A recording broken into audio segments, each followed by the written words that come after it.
Já, velkomin í þáttinn Trú og líf. Velkomin. Þú ert að hlusta á Sögu Maríu og Gunnar Inga Gunnarsson. Já, og við erum að taka upp 10. seríu. 10. seríu? Ég vil óska að við værum núna með hana. Já. Já, þetta er stórt dæmi. Herðu, já, og við erum reyndar, Gunnar, árin við byrjum, þá erum við búin að fá nokkrar ábendingar það að við eigum að tala aðeins hægar. Já, ég sagði fólki alltaf ef það vill að ég tala hægar þá getur bara fengið einhvern annan til þess að gera þetta. Ég er að lesa efni og pæla í hvað erum við búin að tala lengi og erum við live, já, ef ég byrja að pæla í of miklu í einu þá byrja ég bara að tala illa. Þannig að Já, ég skil. Ég bara, sorry. Okay. Því miður. Ok. Ég ætla ekki að pæla í hversu fljótt ég tala. Allt í lagi. En Svafa, þú getur tala hægt. Já, bara minna þá að Guð elskar auðmýkt. Já. Ég er mjög auðmjúkur. Ég fatta að ég get ekki pælt í ómiklu í einu. Þá byrja ég bara að vera eitthvað. Þetta var grín. Allt í góðu. Guð veit, hann þekkir hjarta okkar. Já. Já, allavega. Við erum með allavega skemmtilega spurningu í dag. Já. Þetta er spurning sem að margir pæli, ef ekki allir bara, þegar kemur að Guði. Algjörlega, þetta er náttúrulega bara, ég held að þetta sé bara mjög mannleg spurning. Já. Eitthvað sem að við, eins og segir, við öllum hugsað, það var endilega ekki þetta. Nei. Og það var líka sendt hana á svona skemmtilegan máta, sko. Þetta var sendt af kristnum einstakling sem að lendur oft í þessari spurningu og það kemur svona, ég fíla hvernig tóninn kemur út í spurningunni sjálfri. Viltu lesa hana fyrir okkur? Þú fékkst þessa spurningu, ég var að hugsa hina, mástu. Já. Svona hljómar spurningin. Ef þessi Guð ykkar er svona góður, hvernig svona leifir hann slæma hluta, gerist þér gott fólk? Þannig les ég þessa spurningu. En þetta var ekki skot á þann sem sendi þessa spurningu. En já, þetta er ekki bara heimspekileg guðfræðileg spurning. Það sem er erfitt við þessa spurningu er að hún er líka tilfinningaleg. Svafa, þú kannast eitthvað við þetta tilfinningalega? Ég kannast mjög vel við tilfinningalegt. Já, þannig að þegar það kemur að þessu þá er þetta ekkert eitthvað svona, vá, þetta er skemmtilegt að pæla í lógikinni hér, eitthvað svona, þú veist, oftast þá er þetta tengt eitthvað svona hræðilegum hlutum sem að fólk hefur lent í. Já, ég ætla að segja líka, ég held nú oftast, sko, oftar en ekki bara að segja spurninguna í þessum tón og þá er það líka oft að því að það er actually fólk að segja þetta svona, þú veist, en þá náttúrulega það kannski... Og kannski segir þetta svona út af því að það er að verja fyrir sér að eins og þetta sé bara svona lógisk spurning en samt er það að hugsa þú veist, það er ekki að hugsa bara þetta sem spurningu, þetta er af hverju lendi í veist, af hverju þekki ég barn sem er krabba minn, af hverju er ég búin að missa mömmu mína eða hvað sem er, þú veist, þannig að þetta er tilfinningalegt. Já, þannig að þetta er svona byggt á raunverulegum missi og raunverulegum sársauka. Já, algjörlega, sko. Já. Algjörlega. Þannig að við sjáum svona slys og óréttlæti og ofbeldi og við svona upplifum að það er eitthvað rátt við heiminn eins og hann er í dag. Já, einmitt. Og, já.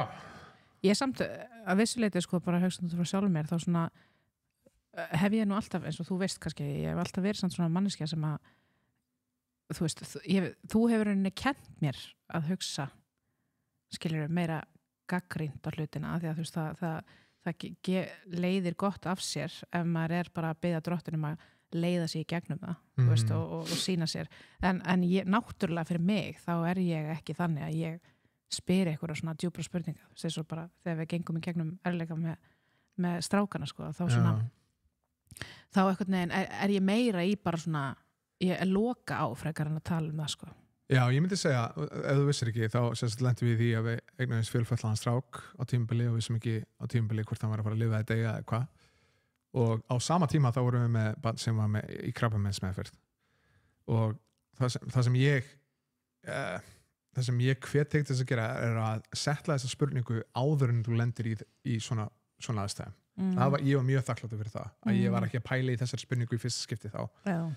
En ég lendi því ég var 10 ára að amma mín var myrt og það eyðilagði bara líf mitt í 11 ára eða eitthvað, þannig að ég kom til trúar og hann var svona svolítið sem stjórnaði lífið mínu, þannig að ég veit að þú veist, og þetta var einmitt spurningin sem ég var að pæla í og þannig að ég fatta að þetta er ekki bara lógisk spurning, þetta er eitthvað meira, þetta tengist hjartanu og þannig að við viljum fara í rökin og svörin og hugsunina en við áttum okkur á því að þetta snýst líka hjartað og ef þú ert hana þá er það kannski erfitt en mér langar að hjálpa einhvern veginn að sjá rökréttu hliðarnar á þessari spurningu en líka svona vonina sem í Kristi sem að getur lækna hjartað og gefið von í dimmum tímum Amen.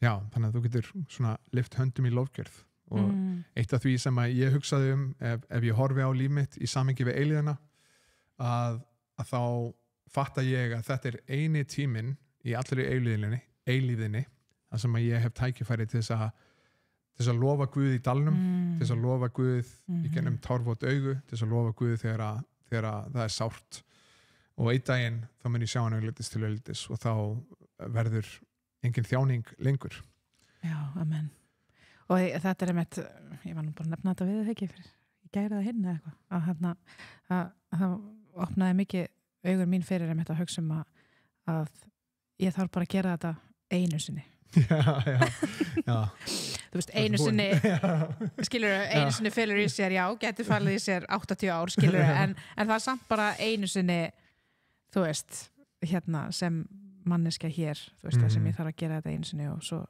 verður ekki meir Já og já, það var C.S. Lewis ég mæli með því að þú ert að pæla í þessa spurningu þá er bók eftir C.S. Lewis sem heitir The Problem of Pain, minnum mig rosalega góð bók, það sem hann er að skrifa eftir að missa eiginkonu sína og hann er að pæla í þessari spurningu og hann skrifa þetta það er frjáls vilji sem gerir bæði sanna ást mögulega og raunverulega ílsku mögulega í heiminum, þú veist, ef að Guð myndi á endanum stöðva allt sem er illt þá myndi hann líka stöðva frelsi í mannana til þess að ákveða að annarkvort gera eitthvað gott eða ekki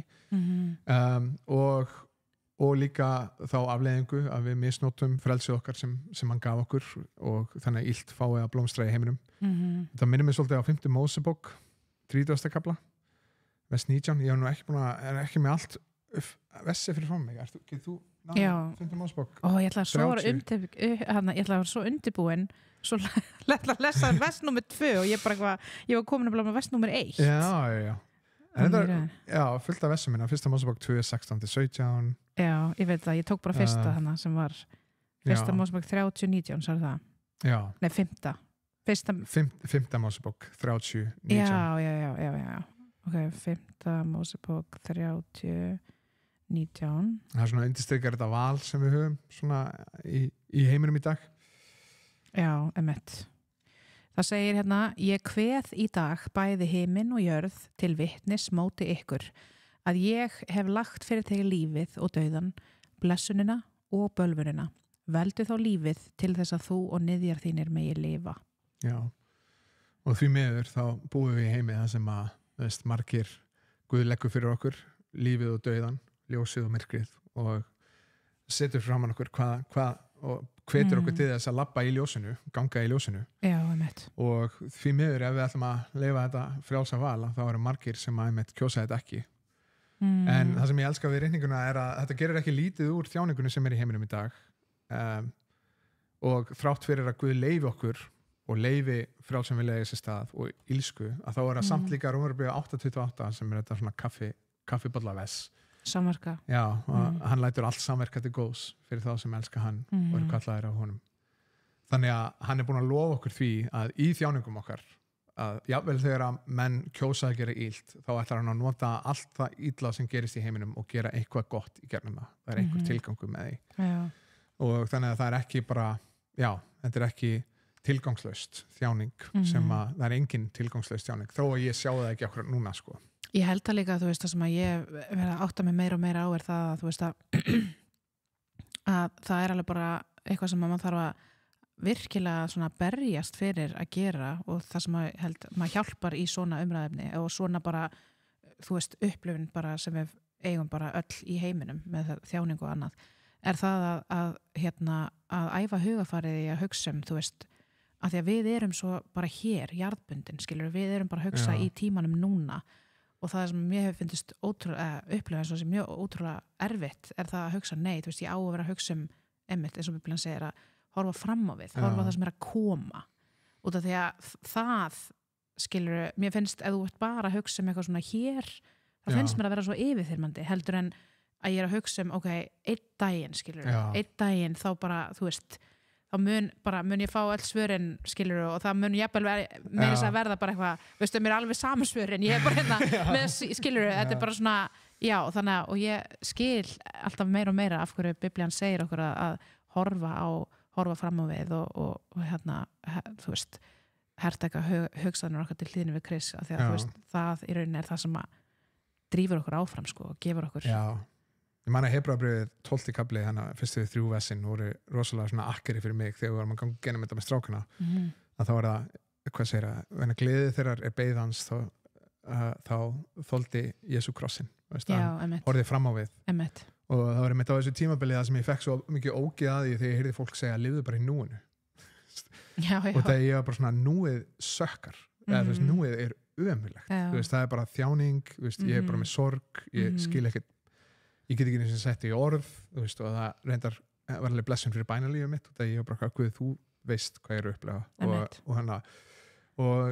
og svo las ég þetta vers og hann sagði þú veist á krossinum þá var hann ekki að pæla í krossinum þá var hann að horfa fram á við og sjá hvað krossin myndi gera Mér finnst þetta líka svo góð mynd upp á bara svona að þetta þú veist að þarna erum við að taka skilur við erum að taka allt það sem við erum að hugsa innra með okkur og við erum að taka í rauninni allt álagið þaðan og við erum að færa það á eitthvað sem er ekki náttúrulega af okkur sjálfum skilur og við erum að færa það á þann sem að getur borið það og mér finnst það einmitt kannski þú veist einmitt átt að með á því svo að það er náttúrulega langbest að tala svoleiðis hluti kannski líka við fólks þegar maður reyna að ná til fólks og svona þú veist að þetta er ekki bara eitthvað svona ég þarf ekki mikið einhver vel við erum að tala í hversdagsleikunum þegar þú ert bara dag frá degi þegar að trúin á sjálfa þig er ekki nóg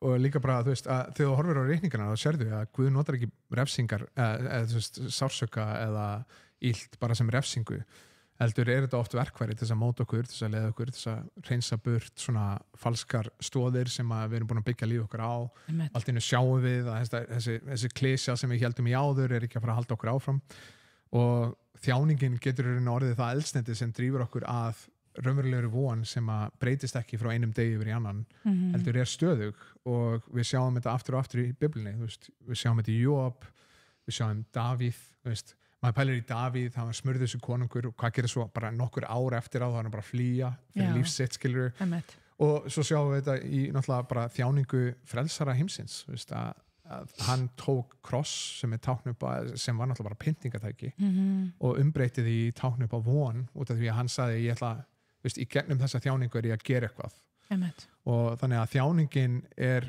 ekki sönnun að fyrir því að Guð sé eitthvað fjarvinnandi eða eitthvað svona heldur stundum er það bara vitnisburður að það sé eitthvað dýbra í lífinu og að hann þekki raunverulega þjáningu, hann gekk í gennum þetta og hann sé með okkur í henni Erum við að taka pásu? Já, við þurfum að fara að taka pásu eftir svona einu myndu eða eitthvað Já, bara njótið lagsins á meðan Mér langar að láta vita því að kirkjan, Lofstofan Baptistakirkja hefur ákveðið að búið til reikning sér fyrir trú og líf þannig að ef þú vilt styrkja verkefnið í að framleiða þessa þætti, halda upp í heimasíðu ef ykkur auka peningur til staðar getur kannski farið að gera eitthvað heimildamindir í framtíðinni eða eitthvað svoleiðis þá getur þú bara millifært inn á þennan reikning kirkjunar sem er algjörlega til staðar fyrir bara trú og líf reikningurinn er 0357 22 00 4667 og kennitalan er 610 111 0920 Hæ, heyrðu, ef að þú ert ekki búin að finna kirkjuheimili til þess að tengjast inn í að þá ert þú velkomin á samkomu hjá okkur í Loftstofunni Baptistakirkju. Við erum í Fagraþingi 2A og samkomunar byrja klukkan 11 og þær eru samkomunar á ensku eins og er. Þú ert hjartanlega velkomin. Heyrðu, svo langar mig að láta vita af heimasíðun okkar, trúolíf.is og ef þú ert með spurningar sem þú vilt að við tökum fyrir í þættinum okkar, þá máttu endilega fara inn á heimasíðuna, skoðu þar og senda inn spurningar sem að við komum okkur í. Já, góðan daginn! Velkomin í Trú og líf. Við erum svo miklu vitleysingar. Já, það er mjög gaman í pásunum. Já, við erum með blessun með okkur, hann Halldóru og það er alltaf mjög gaman í okkur í pásunum. Já. Þannig að, en já, velkomin aftur, þú ert að hlusta á Trú og líf, ég er Svava og þetta er Gunnar. Þið náttúrulega auðvitað sjáu ekki þeir sem eru bara að hlusta því ég bendi hérna Gunnar en við vorum akkurat skildum við okkur, við vorum að tala þjáningu og hvernig Guð nota þjáningu. Og kannski ég held að ég skrifaði alltaf mikið niður fyrir þetta en kannski ég hoppi bara yfir það en svona, ídöndi það að við sjáum oft ekki heildarmyndina og hvað Guð að gera og stundum sérstaklega þegar það sársaukafullt. Þá það erfitt en það eru, vers eins og í Rómarbréfinu 11. kafla vers 33 sem segir að Guðs vegir eru órannsakanlegir og líka, 1. Korintharbréfi 11. kafla þá segir einn daginn þá munum við fullþekkja hann eins og við erum sjálf fullþekkt af honum. Nei, ég að þýða þetta frá ensku. We will fully know as we are fully known. Einn daginn munum við fá svör við öllum spurningunum okkar. Hvað versi þetta? Þetta í 1. Korintharbréfi 11. kafla kannski í versi 5 eða 6 en við sjáum ekki alltaf heildarmyndina en Guð sýnir okkur og að hann þekkir raunverulega þjáningu. Hann ekki einhver fjarlægur áhorfandi sem að horfa á því þjást og einhvern veginn bara svona potið þig eða eitthvað svoleiðis heldur gekk hann sjálfur í gennum þjáningu mannsins.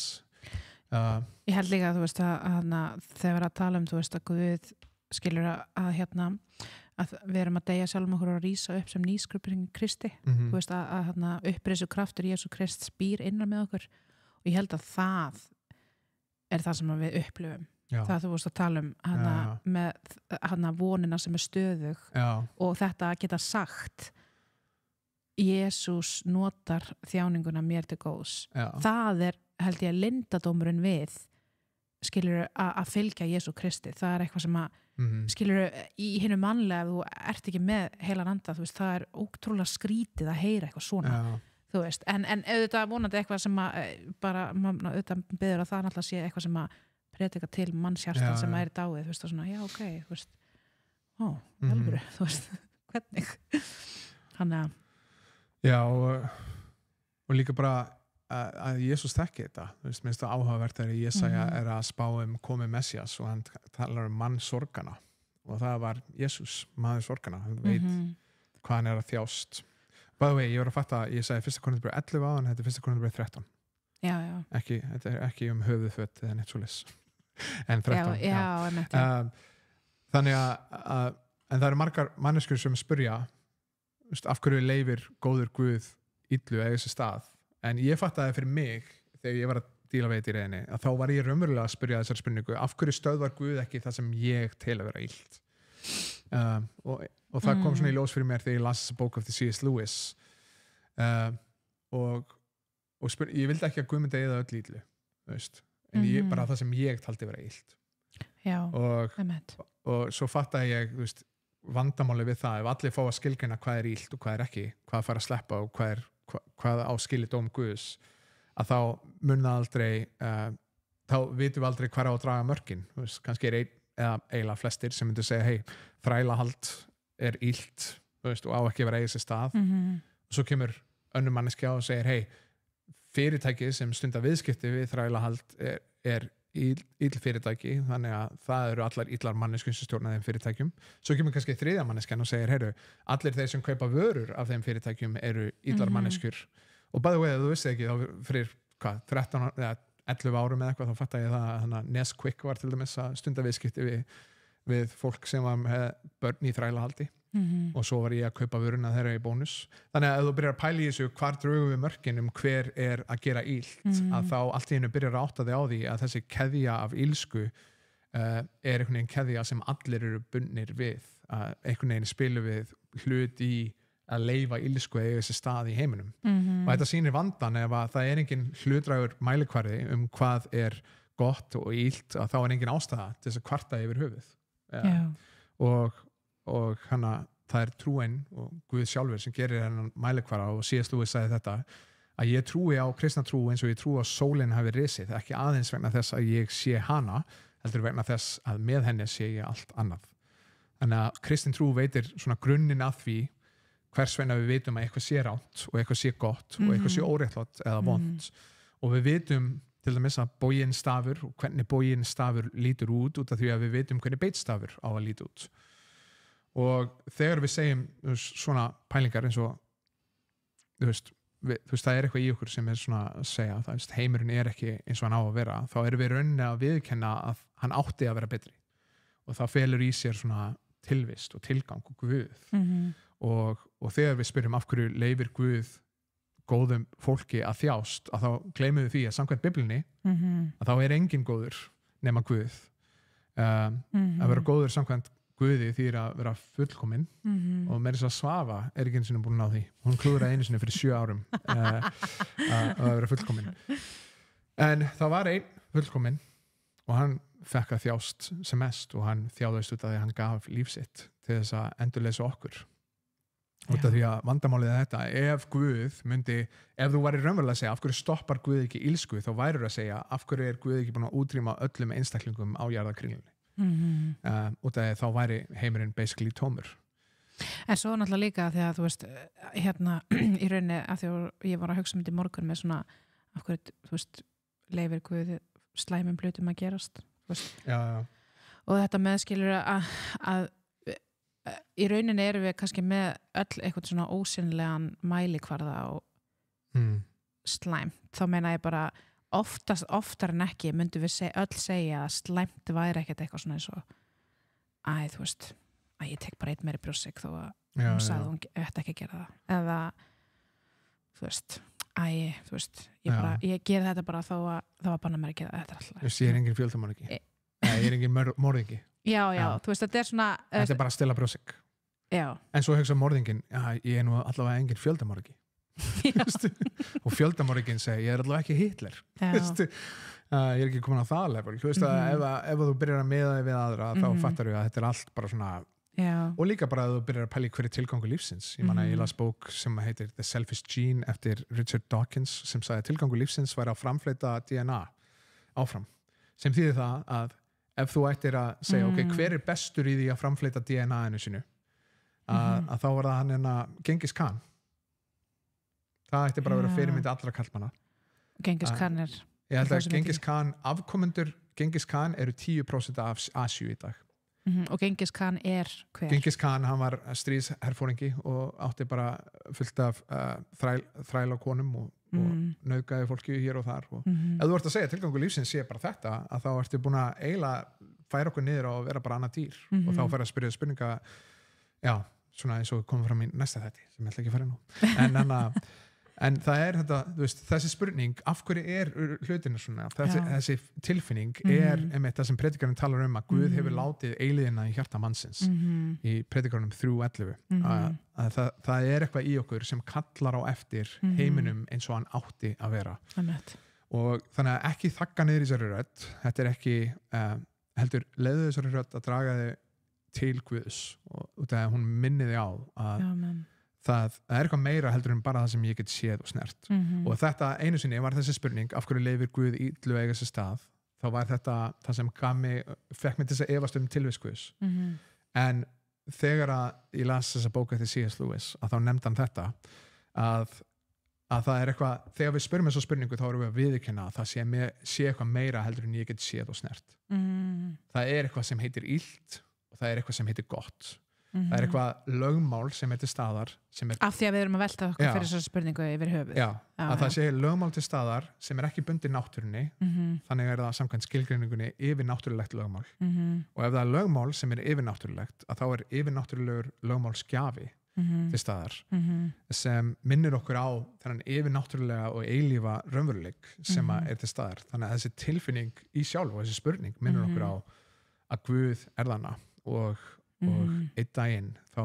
munum við svala þost okkar fyrir þessu réttlæti og ef þú pælir í því allar þegar þú finnur fyrir þetta í rauninni ekki galli í þér að spyrja þessu spurningu þetta vitnisspurður þetta ef þú upplifar svengd þá veistu að þú getur seðjað svengdinni með mat ef þú upplifar þosta þá veistu að þú getur seðjað þostanum með drykk og ef þú upplifir þennan þetta hungur og þosta eftir réttlæti að þá veistu að það eitthvað sem til staðar til að segja þessari svengd og það í Jesú Kristi það mjög góð svona viðlíking C.S. Lewis sagði þetta það allar tilfinningar sem við upplifum að það alltaf eitthvað til staðar til að segja en nema þegar kemur að þessu að þá allt í hennu hættir trúleysingin og segja nei það ekki til að segja þessa tilfinningu en tilfinningin bendir til þess það eitthvað